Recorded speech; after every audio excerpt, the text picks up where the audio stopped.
Ella es Irene Weiss, es bióloga por la Facultad de Ciencias Exactas y Naturales de la Universidad de Buenos Aires, ecóloga por la Oregon State University de Estados Unidos, con un posgrado internacional en evaluación de impactos ambientales por la Universidad Nacional Autónoma de México.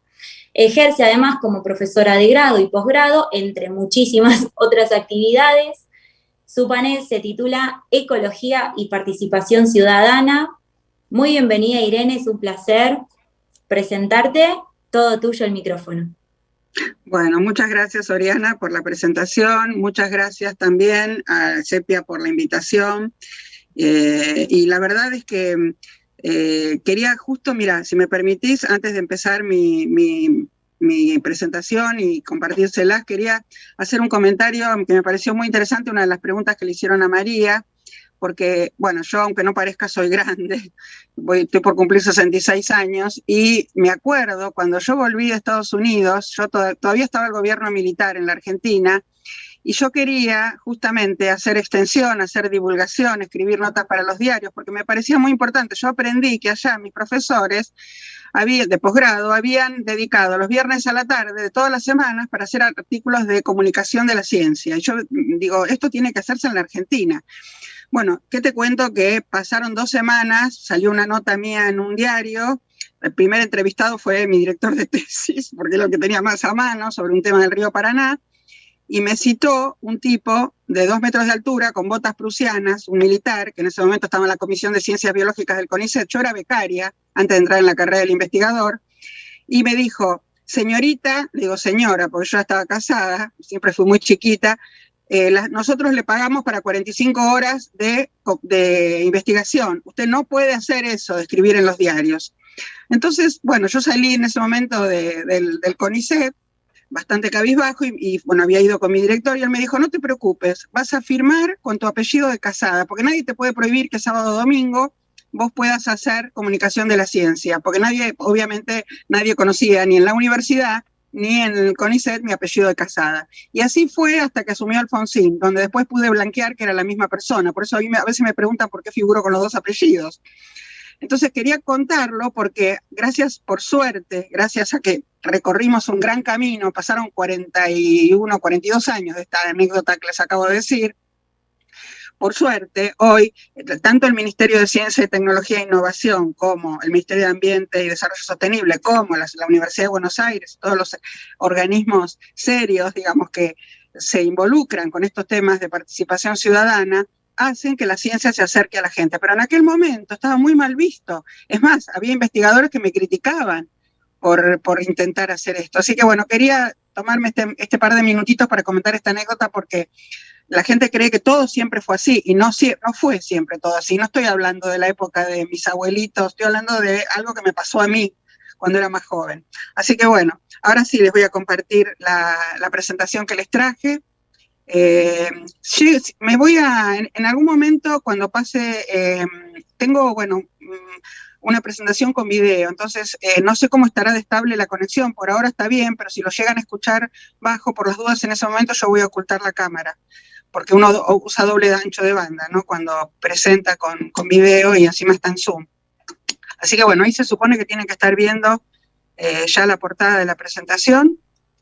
Perfecto. No sé si la ven. Bueno, yo le puse un subtítulo, bueno, como vos dijiste bien, Oriana, Ecología y Participación Ciudadana, y le puse Comunicación de la Ciencia a través del arte audiovisual en temas ambientales en el marco del Acuerdo de Escazú. Ustedes ya ahora van a entender por qué les puse digamos, este título, este subtítulo. Bueno, sabemos, por supuesto, que yo no voy a ahondar en esto porque la verdad que Andrés lo hizo súper extenso, pero bueno, más que nada les quería poner acá el objetivo de garantizar, ¿no?, la implementación plena y efectiva que tenemos nosotros acá en América Latina, de esto que ya hablaron los chicos antes que yo, Andrés y María. Y la verdad es que me parecía que tenía que traerles este proyecto que surgió en pandemia, para que ustedes vieran de qué manera se puede involucrar la población común, gente que trabaja, por ejemplo, en el arte, y que fue un poco, les diría, prácticamente por casualidad. Oriana sabe muy bien de esta digamos, de este proyecto porque en su momento hicimos varios vivos que eran bastante importantes. En un momento, en mayo, cuando estábamos en la cuarentena cerrada del 2020, me llama por teléfono el César Limonta, que es un productor escenotécnico muy importante que tenemos en la Argentina, es el especialista más grande en eventos al aire libre que hay, por supuesto estaba todo cerrado, estábamos todos encerrados, él vive en Rosario, y se formó en todas estas cuestiones escenotécnicas en Italia, y él trajo el mapping a la Argentina, bueno, es el que proyecta en el Monumento a la Bandera cuando son las fiestas patrias la bandera, o cuando fue la Copa América lo de Messi, y hace todos los eventos grandes que se hacen en Rosario, y también en toda la provincia de Santa Fe. Entonces me dijo, mira, quiero hacer un videoclip sobre las quemas, porque realmente es un desastre lo que está pasando. Le digo, sí, ni me lo digas. Y necesito asesoramiento ambiental porque no quiero hacer más daño de lo que están haciendo las quemas, quiero proyectar, tengo una idea que a ver qué te parece, es como una metáfora, quiero con una serie de luces proyectar la ribera rionegrina enfrente donde están quemando, y quiero mostrar como si estuviera siguiendo a los pirómanos con las luces, pero claro, le digo, mira, hay un problema, le digo, los animales y las plantas hay que respetar el fotoperíodo, que de noche pues los estás iluminando. Le digo, bueno, yo tengo una fórmula para evaluar el impacto ambiental. Me dijo, sí, justamente por eso te digo, porque la verdad es que no quiero no me quiero preocupar porque estoy haciendo daño, y además la municipalidad no me autoriza si no tengo un asesoramiento ambiental. Y le dije, contá conmigo, por supuesto éramos todos voluntarios, había un equipo como de 30 personas. Entonces, bueno, hicimos hizo el videoclip, yo le hice todo el asesoramiento. Se me ocurrió a mí presentarlo en los premios Latinoamérica Verde, porque justo me habían nombrado embajadora al año siguiente por estos premios, y él no quería porque era muy complicado. Le digo, sí, presentémoslo. Le digo, la verdad que esto realmente en comunicación, en la categoría de comunicación, es algo muy importante. Bueno, se los resumo. Esto se viralizó en todo el mundo, porque después de una entrevista que le hicieron, fue todo original, hasta la canción que le hizo un integrante de la trova rosarina, Rubén Goldín. Fue todo original. Conseguimos las imágenes de Aeropro, que es una empresa muy importante que hace imágenes desde el aire, ¿no es cierto?, con drones, y también, bueno, el mayor productor de luces que había comprado justo para un recital de Roger Waters, que estaba todo cerrado, se habían suspendido todos los recitales, y dije, usa todas las luces, que nosotros las tenemos todas inactivas. O sea, se pusieron 300 metros de luces sobre la ribera del lado, digamos, santafesino, alumbrando, y había que hacer un movimiento de luces de manera que no afectara el fotoperíodo de los animales. Eso se hizo con una computadora, con una consola. Bueno, yo ahora les voy a mostrar. Y el proyecto ganó el segundo lugar, se eligió para la terna final entre miles, y le ganamos a Estados Unidos, quedamos después de Colombia, pero porque era un proyecto un poco más largo el de Colombia. Esto es un videoclip de 3 minutos, pero se tardaron meses en hacerlo, y se presentó en las redes sociales en octubre, noviembre del 2020, y el premio fue al año siguiente. Bueno, todo esto se hizo en pandemia. Yo les voy a mostrar, yo ahora me voy a ocultar la cámara, a ver si puedo parar mi video, porque tengo miedo. Ustedes me dirán, si no se escucha bien, no se preocupen, porque yo después les puedo pasar el link, y tal vez cuando hagan la edición del video lo pueden agregar el link para que la gente que quiera entrar, está en mi canal de YouTube, lo pueda ver. Bueno, quiero que presten atención, porque realmente me parece a mí que es una forma que, sin golpes bajos, de mostrarle a la población y que la gente se involucre y participe. Por supuesto, todo el mundo allá participa y se involucra, pero estoy hablando a nivel general y a nivel mundial, no solamente a los rosarinos que les afecta el humo cuando se quema enfrente, ¿no? Así que bueno, lo dejo correr, son 3 minutos 23 segundos.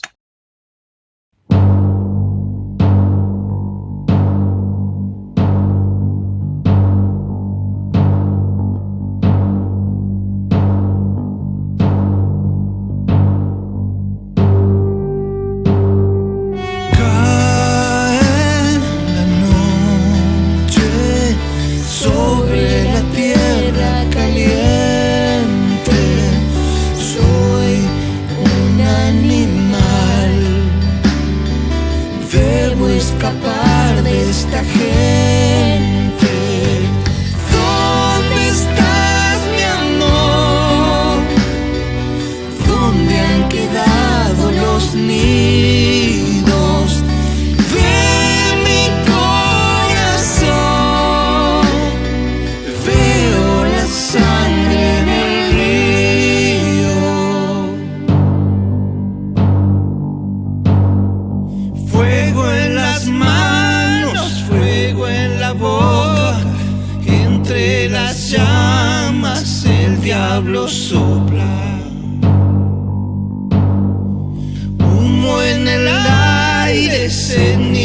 estrellas flotan, hombres sin alma entre las sombras. ¿Dónde estás, mi amor? ¿Dónde han quedado los niños de mi corazón? Veo la sangre en el río.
Después, en realidad, lo que nosotros tenemos acá, esto es un video casero que me mandaron, en realidad lo hicieron con plano secuencia, esto lo editamos un poco porque lo que yo tenía que comprobar era que realmente habían hecho todo lo que yo les dije, que las luces se movieran con cierta rapidez para no afectar justamente el fotoperíodo de los animales y las plantas, que como sabemos no tienen reloj, entonces de noche, bueno, tienen su metabolismo propio y no se los puede afectar. Se los voy a pasar también, también dura 3 minutos, es muy cortito, a ver, voy a compartir el sonido, ya está.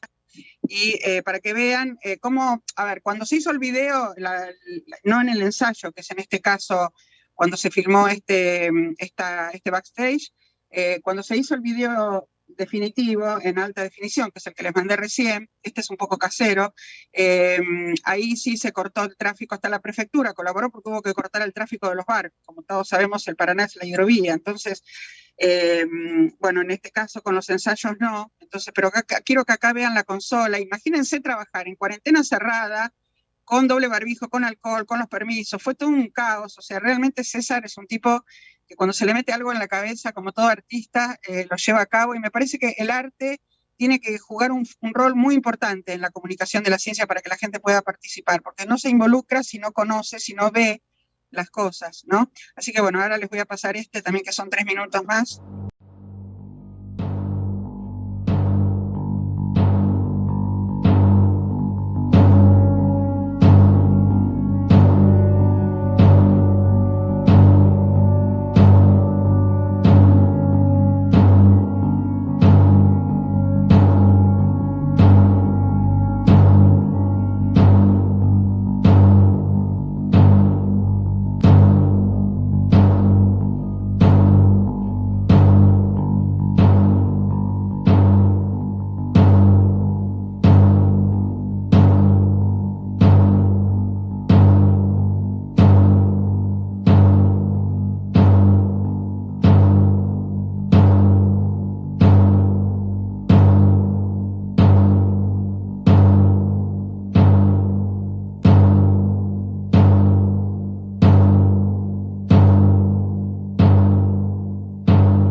Bueno, eso era simplemente para que vieran un poco cómo se hizo y cuando se hablaba de la sangre en el río, en la canción, bueno, mostrar en rojo con los reflectores, cuando se hablaba después de otros temas en general, mostrar la bandera argentina.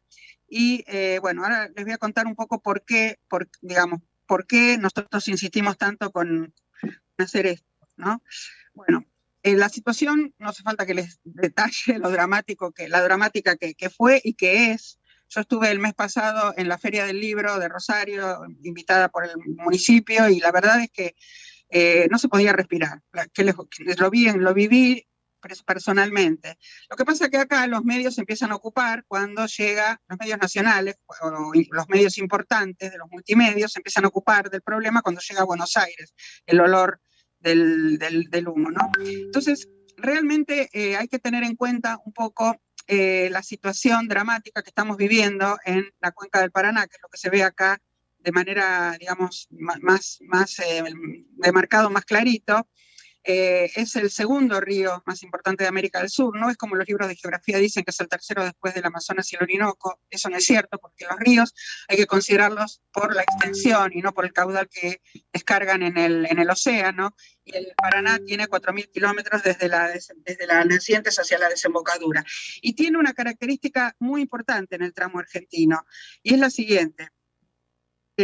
Supuesto el Pantanal del Mato Grosso, que ahora está prácticamente seco, que es el que alimenta el río Paraná, nuestro principal afluente, nosotros estamos viviendo un tercer año consecutivo de una bajante histórica tremenda, que no se vivía desde hace 80 años, pero esta bajante no es, como dice la mayor parte de la gente, y como replican a veces los medios de comunicación, es solamente por el cambio climático. Por supuesto que el cambio climático existe, nadie va a negar eso, pero nosotros tenemos un modelo de producción insustentable desde hace mucho tiempo y muchos de los cultivos digamos, que se siguen, esto no me cabe la menor duda que es una cuestión de falta de conocimiento, no es una cuestión de que nadie quiera hacerle daño a nadie, sino que no ocurrió. Cuando el agua sobra en el río Paraná, no es problema, casi siempre sobró. El 75% de la población argentina, de acuerdo al último censo, vive, fíjense lo que era antes el Pantanal del Mato Grosso, con estas lagunas,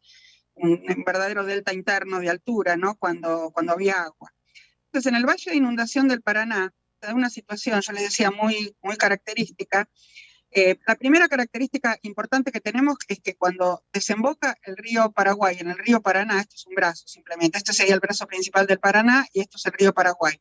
Se ve al revés porque esto está tomado desde un avión que iba desde Asunción a Buenos Aires, así que está al revés de como se ve en el mapa. O sea, de este lado está el Paraguay, de este lado el río Paraná. Entonces, si nosotros vamos yendo hacia Buenos Aires, lo que vemos es que las aguas no se mezclan, porque el río Paraguay recibe en el último tramo, antes de desembocar en el Paraná, en el territorio argentino, recibe al río Bermejo, que viene con una cantidad de sedimento tremenda, que es justamente es lo que le da el color marrón al río de la Plata, ¿no? Al estuario. Entonces, recién después de muchos kilómetros, como 450, 500 kilómetros aguas abajo, ya está el valle de inundación del lado, digamos, de las provincias de Formosa y de Chaco y del norte de Santa Fe, lo que sería la caña de la bota de Santa Fe, recién ahí, un poco aguas abajo, donde se ve el valle de inundación de ese lado, ahí se empiezan a mezclar las aguas. Y una característica importantísima, esto está hecho a mano alzada, con plumín y tinta china, una característica importantísima que tiene el río Paraná, si bien no es el único gran río del mundo que tiene valle de inundación de un solo lado y no de los dos, sí es el único río en el mundo que tiene un valle de inundación que cambia de una ribera a la otra. Fíjense que yo digo ribera y no costa, porque desde el punto de vista de la limnología, de la ecología acuática continental, costa es de mar. Los ríos tienen ribera, no tienen costa. O sea que todo lo que nosotros llamamos costanera se tendría que llamar la ribereña, ¿no? En Buenos Aires, en Corrientes, en Rosario. Pero bueno, eso es un detalle semántico que quizás acá no tiene demasiada importancia, pero sí lo que es importante es ver que el valle de inundación, cómo se va ensanchando y cómo, por una cuestión de hidrogeomorfología, o sea, una característica del relieve, del terreno, cómo cambia de un lado hacia el otro. O sea, acá tenemos digamos, todo el valle de inundación de este lado, que sería la parte del norte de Santa Fe, por supuesto Formosa, Chaco, y cuando llega a la desembocadura del río Carcarañá, si ustedes siguen más o menos una línea recta del trayecto del río, siguen el mouse, ven que acá se forma un ángulo obtuso ligeramente mayor de 90 grados, Y esto hace que, por la fuerza de Coriolis, lo que antes erosionaba de este lado y depositaba enfrente, empiece a hacerlo al revés. O sea que cuando yo ya estoy en Rosario, bueno, acá no está dibujado Victoria, pero tenemos enfrente a Victoria, ya el valle de inundación pasó del otro lado. Fíjense que acá Santa Fe sabemos que es muy bajo, que cada tanto se inunda, cuando no ahora que estamos en una sequía extrema, pero cuando hubo inundaciones. Paraná tiene ligeramente una barranquita un poco más alta, y eso se invierte, porque donde está el Monumento a la Bandera en Rosario, ya la barranca está de ese lado, y enfrente es la zona baja, que es la zona que se está secando y que se está quemando, ¿no? Intencionalmente, todos sabemos que es una quema intencional. Entonces, si miramos un perfil, acá se ve cómo se triplica el valle de inundación, ¿no? De Corrientes. Corrientes tenemos una barranca un poco más importante, hacia el lado chaqueño, después acá hubo que hacer un corte, porque si no, no entraba en el dibujo. Acá va al doble, el río ya tiene doble brazo, o sea, tenemos lagunas isleñas, ¿no? La barranca de la ciudad de Paraná, y si uno va por el túnel subfluvial, ve que desciende de Paraná hacia Santa Fe, que es una zona baja, y en Rosario pasa exactamente lo contrario, ¿no? Acá ya tenemos digamos, el valle de inundación, el valle aluvial triplicado, y la barranca está del lado rosarino, del lado santafesino. Bueno, ¿por qué esto es importante y por qué yo insisto tanto con que se conozca este problema tremendo de las quemas? Y ahora, bueno, sabemos que hay para este jueves otra sesión convocada, pero también la Comisión de Agricultura y Ganadería, otra vez del Congreso, está tratando de frenarla. Yo hice mi tesis en los peces migradores del río Paraná en una época en que no existían los chips, y ahora se colocan como si fuera con una brochadora delante de la primera aleta dorsal, en el caso de que tengan doble aleta dorsal de la primera, y si no, bueno, de la única que tengan, se coloca un microchip que los llevan bajo la piel, como los perros, como los gatos, ¿vieron? Como las mascotas, como se ponen ahora en veterinaria, el chip con todos los datos de la mascota. Bueno, en el caso de los peces, uno puede marcarlos de la misma manera y seguirlos desde un escritorio tranquilamente por GPS, porque afortunadamente ya la Argentina tiene satélites propios. Cuando yo hice mi tesis no teníamos satélites propios, había que usar imágenes del Landsat o de cualquier otro satélite de la NASA, y usábamos unas marcas muy, muy primitivas, que fue una idea que se le ocurrió al doctor Boneto, que fue mi director de tesis, un investigador superior del CONICET, ya fallecido, santafesino, que él compró muchos metros de la manguerita cristal que se usa para ponerle suero a los pacientes en los hospitales, y mandó al CONICET a hacer estos papelitos con los datos que había que completar en el caso de que un pescador deportivo comercial sacara un pez con una marca, ¿no? Acá tenía una tanza y había que sacarlos con una red, y desde una embarcación, con un veterinario, nosotros le poníamos una inyección a los peces, lo poníamos en un tacho con la misma agua del río para que se tranquilizaran, una inyección de antibiótico y de, digamos, un sedante. Una vez que se recuperaban, con una aguja de colchonero, le poníamos con un nudo tipo alondra, como se ponen los sellarpes los flecos en los sellarpes de las bufandas, ¿no? Como usan la gente que hace macramé, y se quedaba la marca colgando. Y esto cuando el pez se sumergía, desaparece, en el agua no se ve la marca. Pero hubo que hacer toda una campaña, no había internet, no había redes sociales, hubo que hacer toda una campaña en todos los lugares públicos, no solamente, digamos, los lugares donde la gente no paga, sino también los lugares donde hay público, aunque sean privados, por ejemplo, los bancos, los sanatorios, digamos, los teatros, los cines, además de las estaciones de micro, de los aeropuertos. Esto se hizo en Argentina, en Paraguay y también en Brasil, para que si un pescador deportivo comercial sacara un pez, supiera qué hacer con esa marca. O sea, tenía que mandarlo por correo a alguno de los 3 institutos que estábamos trabajando con este tema. Uno era la Universidad de Buenos Aires, donde estaba yo, otra era el INAL, el Instituto Nacional de Limnología, en Santo Tomé, Santa Fe, y el otro el Centro de Ecología Aplicada del Litoral, el CECOAL, y Corrientes, que esos son 2 institutos, unidades ejecutoras del CONICET. Entonces, sobre la base de eso teníamos tuvimos una recaptura bastante importante, lo hicimos estos son los peces migradores más importantes de Paraná, pero lo hicimos con el sábalo y con el dorado. Entonces, gracias a eso pudimos saber cuál era la ruta de estos peces y sabemos que es indispensable para ellos tener los humedales, lagunas de inundación del Valle del Paraná para reproducirse, porque se adaptaron a lo largo de la evolución de esa forma. Estos tamaños de dorado, estos son fotos de hace muchos años, en la época de mi tesis, hace 40 años, estos ejemplares ya no se encuentran ya prácticamente más en el río Paraná argentino. Y además hay que decir que el dorado tiene un valor ictiopaleontológico importante porque tiene toda esta forma de la cabeza muy parecida como eran los peces primitivos acorazados, o sea que tiene un valor como, entre comillas, fósil viviente, como relicto evolutivo. También, bueno, por supuesto, los pacúes, fíjense, los surubíes que había en esa época, el pintado, que es más grande que el rayado, que es la otra especie, ¿no? Fíjense estos tamaños, esto es una revista Aire y Sol de esa época, ¿no? O sea, ya no se encuentran estos tamaños de estos peces, ¿no? En la fiesta nacional del surubí, este es el rayado, que es la otra especie de surubí que es más pequeño, pero tampoco se encuentran. Y el sábalo también tiene una merma importante. El sábalo es un pez que no es muy rico, pero se usa mucho para alimento balanceado, ¿no? Se hace harina de pescado con el sábalo. Y bueno, ni hablar de los patíes o de los manguruyúes que ya prácticamente no existen, ¿no? Yo voy seguido a Rosario y hablo con las cooperativas de pescadores y la verdad que la situación es alarmante. Bueno, entonces lo que hacen estos, bueno, esto es como mi tesis estaba en inglés, perdón, pero bueno, esto es una digamos, una representación esquemática de lo que fue la recaptura, ¿no? Entonces, en la recaptura nosotros nos dimos cuenta que, de acuerdo al lugar y al tiempo que recorrió, o sea, al espacio que recorrieron y al tiempo que transcurrió, sabemos que se alimentaban en la boca del Río de la Plata o se alimentan, ¿no? Porque no es que todavía se extinguieron, sino que están sufriendo, está pasando una situación dramática, pero bueno, estamos a tiempo de frenar esta merma terrible de biodiversidad y que se puedan recuperar. Se alimentan en la boca del Río de la Plata, les decía, y en el delta.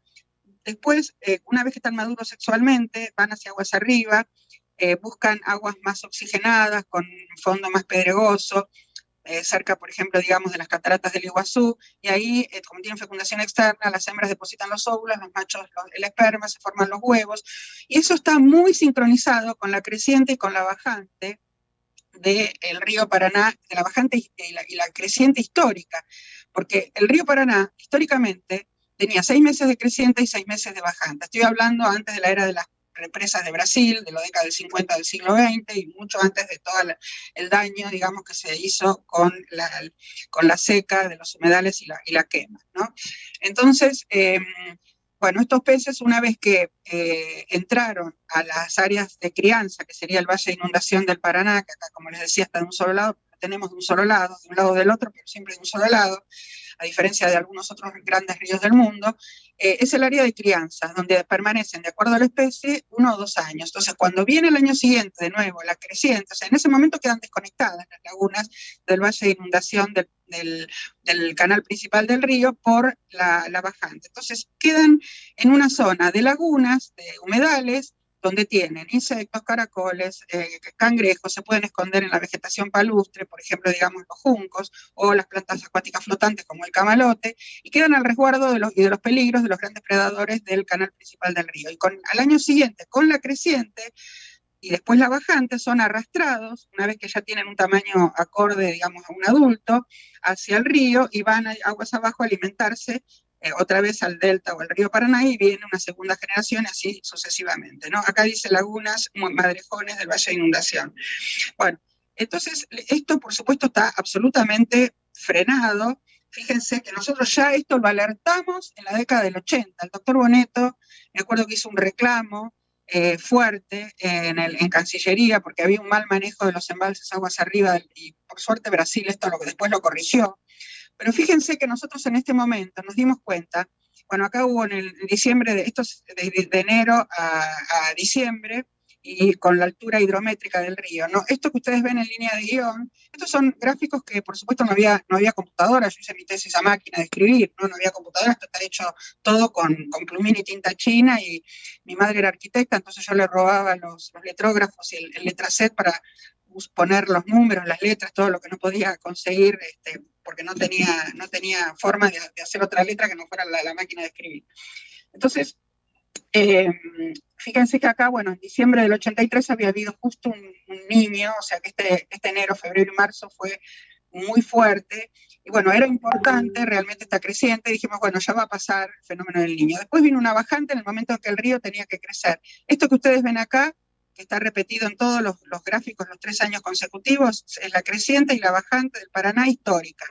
Esto fue representado por un funcionario del Servicio de Hidrografía Naval, que se llamó Francisco Soldano, que hizo 2 volúmenes, La Red Fluvial Argentina, donde hizo un libro dedicado, digamos, a todos los puertos fluviales de la Argentina, excepto los del Paraná, y otro de los volúmenes solamente con los puertos del río Paraná, ¿no? Por la importancia que tiene nuestra columna vertebral hídrica, que es el Paraná. Fíjense que después el río en bajante nunca volvió a bajar. Después al año siguiente fue caótico porque hubo una creciente permanente, excepto al final, que bajó, y acá hubo una bajante histórica a principios del 86. Bueno, después de después no bajó. Bueno, y así se fue repitiendo, o sea que nunca se pudo reproducir realmente hasta que Brasil reconoció, digamos, el problema y empezó a manejar, de acuerdo a lo que decía el Tratado de la Cuenca del Plata, los embalses, no a su antojo, de acuerdo a cómo necesitaba el agua, sino siguiendo más o menos, ¿no?, la creciente y la bajante del río. Entonces, más o menos esto, cuando empezó la década del 90, mejoró. Pero ¿qué pasó? En los 90 entra la soja. Acá, discúlpenme, yo sé que hay muchos ingenieros agrónomos, pero yo como ecóloga acuática esto lo tengo que decir. El doctor Boneto murió y él lo repetía, así que yo me considero un poco su sucesora como para seguir educando con respecto a esto. Y me acuerdo perfectamente cuando él alertó al gobierno nacional en la época de Menem que no dejara entrar la soja, porque no era ese oro verde tan maravilloso que todo el mundo pensaba que era. Y bueno, por supuesto nadie le dio ninguna importancia, nadie lo escuchó. La soja, ustedes saben, es un cultivo que toma mucha cantidad de agua del terreno, y entre ellos también hay monocultivos forestales como los pinos, también, que pasan más o Perdón, menos. Sí, perdón, Irene. ¿Me escuchás? Sí, ¿se sí, escucha? Perfecto. Te voy a pedir si podemos hacer un resumen, un cierre, que tenemos al próximo panel sí, esperando. ya termino, ya Podemos, termina la diapositiva. Sí, podemos igualmente dejarlo sí, para lo último, tenía para unas más fotos tarde. finales para Sí, mostrarles sí. realmente la situación dramática que la gente tiene que conocer. Estas fotos que son de un santafesino que trabaja para National Geographic, que me las facilitó. Y bueno, simplemente contarles por qué la ley de humedales es tan importante. Y yo ya no puedo explicarles estos conceptos a mis alumnos de ecología, ni tecnología, ambiente y sociedad, y los cursos que doy, de los paradigmas de estudio de los ríos, porque no existe más esto. Ya esto no existe más en el río Paraná. Así que bueno, les agradezco un montón, y nada más quería mostrar esas fotos finales.